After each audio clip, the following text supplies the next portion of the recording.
could be far better than it turned out to be. It was a sort of a bit of a action crime procedural, a movie called Blacklight. And, I mean, I'm going to say at the outset, if Liam Neeson wasn't in this, I don't think this would have seen the light of day at the cinemas. That's sort of just my initial take on it. It's an M-rated movie. It's 104 minutes in duration.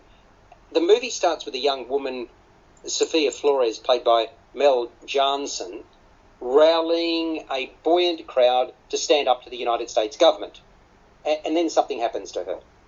And next we cut to a group of rednecks in an incendiary situation. Travis Block, played by Liam Neeson, comes to the rescue of a fellow special agent who has gotten sloppy because Neeson is an off-the-books FBI agent.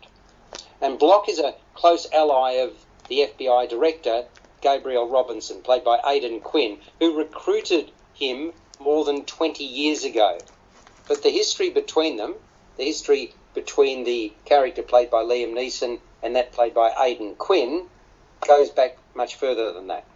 And in short, Block's brought in to clean up messy situations involving agents that have strayed from the path. And another case involving just such an agent is brewing. That concerns Dusty Crane, played by Taylor John Smith, who was trailing Sophia Flores, the woman I mentioned at the start of this review, and he is ready to spill his guts to the press, to the media. Block can't let that happen, and a massive chase involving a garbage truck follows.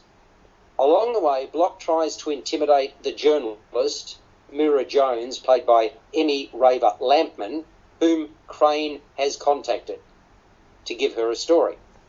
But there's a lot more here than at first meets the eye. Power and control are at the core of what's going down, and blood will be spilt.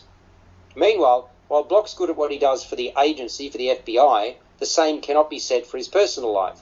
He freely admits he wasn't a good father to Amanda, played by Claire Vanderboom, but he wants to make up for that with his granddaughter Natalie, Gabriella Sengos. To that end, he's contemplating leaving the FBI. But first he has to win back the trust of his daughter Amanda, who knows firsthand what an obsessive-compulsive her father is. And his paranoia is already starting to rub off on his granddaughter Natalie. In every respect, the stakes are high. This is director Mark Williams' second cinematic collaboration with Liam Neeson. They worked together on Honest Thief, that was only a couple of years ago. The ending of Blacklight is never in doubt.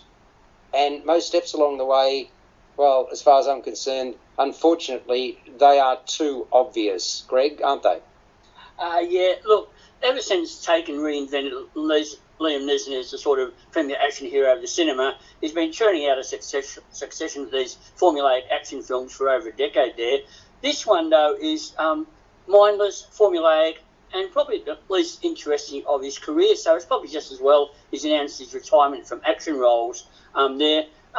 The interesting thing about this was that it was shot here in Australia, in Canberra and Melbourne, and I found myself being distracted by playing Spot the Location, especially with the scene shot in Melbourne there. And a friend of mine lives in Collingwood, just around the corner from where they shot that scene where he blows up a police SVU there. I think this is an example of that generic subgenre that I'm going to call the Liam Neeson action movie. There's plenty of action with car chases and shootouts and all that kind of stuff, but it's nothing we haven't seen before in any number of other films featuring Neeson, Bruce Willis, or any other host of action stars there. I thought even the fight choreography was a bit perfunctory at times. The script and dialogue is terribly cliched and generic, and I thought there were times when even Neeson looked bored with it all as well. While it may satisfy his hardcore fans, this is an eminently forgettable film, a mediocre thriller, especially when compared to some of those other classic paranoid conspiracy thrillers like The Conversation or The Parallax View or The Manchurian Candidate, Alex. I was disappointed in this one. Well, while the story by Nick Mays presented as a moral dilemma, it's clear very early who the good guys and the bad guys are. There is action aplenty to ramp up the testosterone, only I found it hard to swallow some of the leaps of faith that were necessary to buy what was on offer, Dave. Yeah, it's a really up and down film, and I'm like you, some of the things just happen way too easily in this film. But I found the character of Travis Block actually an interesting character to the point where I was disappointed that the characters around him weren't meatier, that there wasn't more to this story. He's the kind of character that you could easily see carrying a television series like a Rebus or something like that on a streaming platform, but I just found all of the characters around him had no stories of their own. There was no meat to any of the characters, and I found that really disappointing, especially with his daughter, because we know here in Australia, Claire Vanderboom is a fantastic actress. She was amazing in Rush, which I think she won some AFI awards for during the time. She was brilliant in Red Hill. It just felt like they had these actors and actresses in these parts where they were muzzled because the parts were so badly written that there was nothing to make those characters interesting, but there was an interesting core story to block, and you wanted more of that and less of what was going on around him almost. One of the things that was very interesting about them filming in Melbourne, a little bit of inside knowledge here, they actually had to edit out a scene that had the Village Cinemas logo in it from Crown Casino because they thought it might infuriate other cinema chains here in Australia. Couldn't they have done some work on the visuals and just taken out the logo? Apparently they edited that scene so that it wasn't there anymore, but yeah, that probably was the other option. So yeah. Well, I noticed that with that scene that you're talking about there, because I saw at one shot there was the tea house across the road from where they were shooting, and in another part of that scene that disappeared altogether. Yeah, well, a lot of that was actually also filmed inside Jeff's shed as well. So yeah. Well, I mean, given the inferior script, I reckon Neeson does as much as he can to muster belief in his fluid characterisation. Emmy Raver Lampman, well, tries to invest authority into her role as an investigative reporter. And you've mentioned Claire Vanderboom there, Dave. I mean, she plays along as Block's wary daughter. There's a bit of cuteness about Gabriella Sengos as the granddaughter. It's not that we haven't seen that sort of thing before, but I thought Aidan Quinn was single-dimensional as the FBI director, and I certainly wanted more from Blacklight than I saw, Peter. Absolutely, and I think this film is a model of poor screenwriting. This should be taught in screenwriting classes about how a computer generates a script, and it is so lackluster and so poorly developed that it needs to be taken apart. In fact, I was surprised at the start of the film with the event that happens, and then the group of rednecks. I thought this was going to develop into a comment on present-day America and the issue of right-wing politics, of anti-government ideas and issues, and how that was interfering with the way the FBI operated, and how someone like Aidan Quinn would try and stop some people from speaking out against the government under the direction of the FBI. So I thought that just to interrupt, Peter. I mean, Aidan Quinn, very much the Hoover type FBI director, wasn't he? Yes, exactly. So I thought this was going to be something compelling and interesting, and then it just turns into such a boring drama, which really isn't much of a drama. You could see that the action sequences were modified to make sure that Liam Neeson, who's now, about 70, I suppose, doesn't move around too much.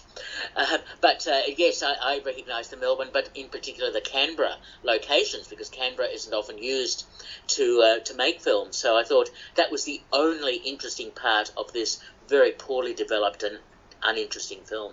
Yeah, it's very much a by-the-numbers thriller. And as I said, would you guys agree, if it wasn't for Liam Neeson, I don't think this would have made the cinemas? Do you agree with that, Peter? Look, probably that's the case. It's obviously a vehicle for him, and he's the go-to for a lot of these action vehicles. But you're right. Liam Neeson is the draw card for the film.